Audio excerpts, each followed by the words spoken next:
السلام علیکم ورحمۃ اللہ وبرکاتہ۔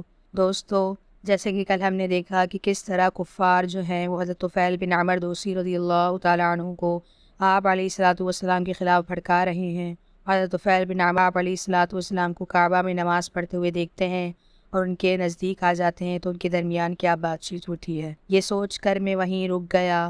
جب رسول صلی اللہ علیہ وسلم نماز سے فارغ ہو کر اپنے گھر کی طرف لوٹے تو میں بھی ان کے پیچھے پیچھے ہو لیا، اور جب آپ صلی اللہ علیہ وسلم گھر میں داخل ہوئے تو میں بھی آپ صلی اللہ علیہ وسلم کے پیچھے چلتے ہوئے اندر چلا گیا اور آپ صلی اللہ علیہ وسلم سے عرض کیا، یا محمد ان قومک قد قالوا لی عنک کذا وکذا فواللہ ما برحوا یخوفوننی من امرک حتی صدت اذنی بقطن لئلا اسمع قولک ثم ابى الله إلا أن يسمعني شيئا من فوجدته حسنا فعرض علي أمره وقرأ لي سورة إخلاص والفلق فوالله ما سمعت قولا أحسن من قولي ولا رأيت أمرا أعدل من أمري۔ اے محمد صلی اللہ علیہ وسلم، آپ کی قوم کے لوگوں نے مجھ کو آپ سے دور رکھنے کے لیے آپ کے متعلق بہت سی ایسی باتیں کہی ہیں۔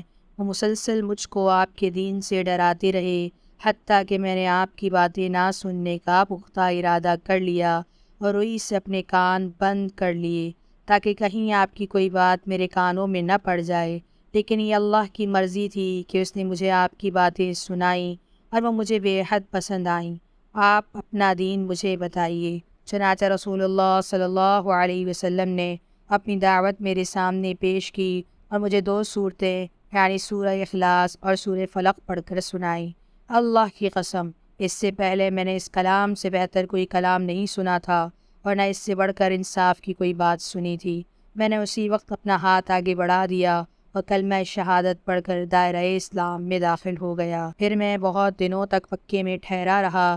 اس عرصے میں نے اسلام کی بہت سی باتیں سیکھیں اور جتنا ممکن ہوا قرآن حفظ کیا۔ جب میں نے اپنے قبیلے کی طرف لوٹنے کا ارادہ کیا تو رسول اللہ صلی اللہ علیہ وسلم نے عرض کیا، یا رسول اللہ انی امرؤ مطاع فی عشیرتی وانا راجع الیہم وداعیہم الی الاسلام فادعو اللہ ان یجعل لی آیۃ تکون لی عونا فیما ادعوہم الیہ فقال اللہم اجعل لہ آیہ۔ اے اللہ کے رسول صلی اللہ علیہ وسلم، میں اپنی قوم کا سردار ہوں اور میرے قبیلے کے لوگ میری بات مانتے ہیں۔ اب میں واپس جا کر انہیں اسلام کی دعوت دینا چاہتا ہوں۔ اللہ تعالیٰ سے دعا کیجیے وہ مجھے کوئی ایسی نشانی عطا فرما دے جو میری دعوت کے لیے مددگار ثابت ہو۔ تو رسول اللہ صلی اللہ علیہ وسلم نے دعا فرمائی، اللہم اجعل لہ آیہ، اے اللہ طفیل کو کوئی نشانی عطا فرما دے۔ اس کے بعد میں اپنے قبیلے کی طرف چل پڑا، یہاں تک کہ جب میں ان کی بستی کے قریب ایک اونچی جگہ پہنچا تو کیا دیکھتا ہوں کہ میری دونوں آنکھوں کے درمیان پیشانی پر چراغ جیسی ایک روشنی چمک رہی ہے۔ یہ دیکھ کر میں نے دعا کی، اے اللہ اس کو چہرے کے علاوہ کسی دوسری جگہ منتقل کر دے۔ مجھے اندیشہ ہے کہ لوگ اس کو دیکھ کر سمجھیں گے کہ یہ کوئی سزا ہے جو مجھے اپنے آبا و اجداد کا دین چھوڑنے کے جرم میں ملی ہے۔